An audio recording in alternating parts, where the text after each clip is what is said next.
Chapter 13. Oliver is saved by Mrs. Maylie and Miss Rose. In the dining room of the big house, two ladies were sitting at the breakfast table. Mr. Giles, now neatly dressed in a black suit, was waiting upon them. One of the ladies was old, the other was a lovely young girl of 17. Brittle has been gone a long time, the old lady said to Giles. Giles pulled out his watch. An hour and 13 minutes, ma'am. At that moment, a carriage stopped at the garden gate. A fat gentleman got out of it. He hurried into the room. I never hear a such of things, he exclaimed in excitement. My dear Mrs. Maylie, my dear Miss Rose, what a terrible shock for you.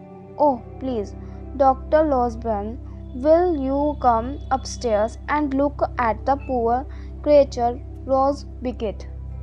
Of course, said the doctor. Will you show me the way, Giles? Giles led the doctor to his patient. The doctor was absent for a long time. A large flat box was fetched out of his carriage. The bell in the bedroom was rung again and again. The servants went hurrying up and down the stairs. At last, the doctor came to the dining room to speak to the ladies.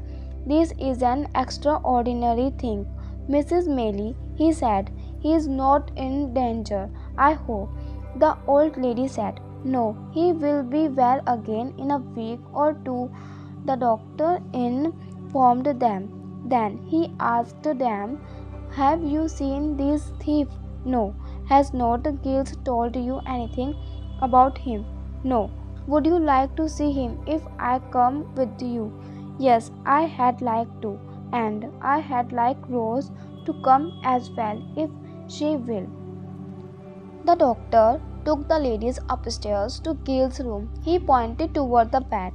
There lies the wicked thief, he said. The two ladies looked. To their astonishment, they saw a child there, fast asleep. A mere child, his face was white. His wounded arm lay across his chest. His head rested on his other arm. The ladies crept softly to his bed. Miss Rose bent over him with a gentle hand. She brushed his hair from his forehead. The boy moved and smiled in his sleep, as if he felt her kindness. What can this mean? Mrs. Maylie asked. This poor child is no thief. He is so young, Rose said with tears in her eyes. Let's go into the next room, Dr. Losburn said to the ladies. We must not wake him up. There, Miss Rose continued. Think how young he is.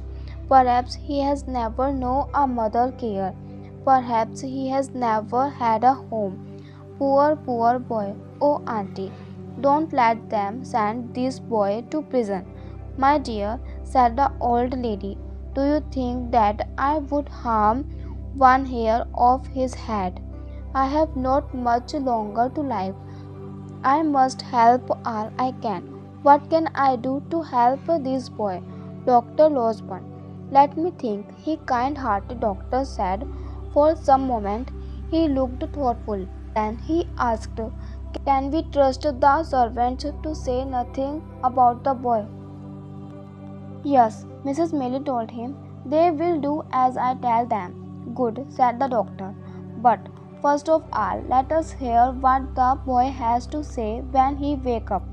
If we find him innocent, we will help him. But if we find that he is guilty, then we must hand him over to the police.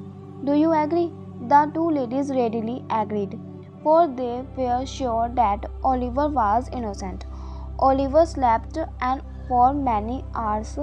In the evening, when he woke up, he was very weak, but he was anxious to tell his story. The ladies wept as they heard of his miserable life. The kind-hearted doctor tried hard to hide his tears. They did their best to comfort the boy. Oliver slept that night with a smile on his lips. he had found a home. When the police come to ask questions, Miss Giles and Brittles were ready with their story.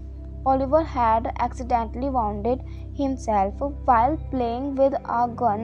He had nothing to do with the robbery. The housebreakers were two evil-looking men.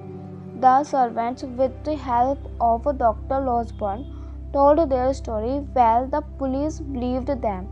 Oliver was left in peace.